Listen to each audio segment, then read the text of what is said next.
திருவண்ணாமலை மாவட்டத்தில் உள்ள ஆன்மீக இடங்கள், மலைகள், அருவிகள் மற்றும் இயற்கை இடங்கள். 1. அருணாச்சலேஸ்வர் கோவில்.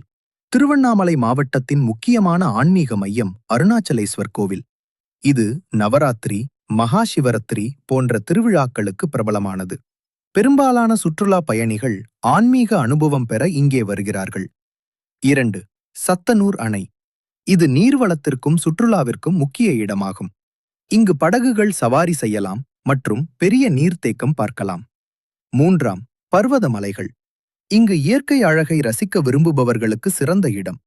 மலைப்பாதைகளில் நடைபயணம், பசுமை சூழல் மற்றும் சுறுசுறுப்பான காற்று அனுபவிக்கலாம். 4. ஜவாது மலைகள் மற்றும் அருவிகள். இதில் மிகவும் அழகான இயற்கை மற்றும் அருவிகளை கொண்டவை. பருவமழையில் நீர் பெருகும் அருவிகள், மலைப்பாதைகள், கிராமிய வாழ்க்கை மற்றும் பழங்குடியினர் கலாச்சாரம் அனுபவிக்க சிறந்த இடங்கள்.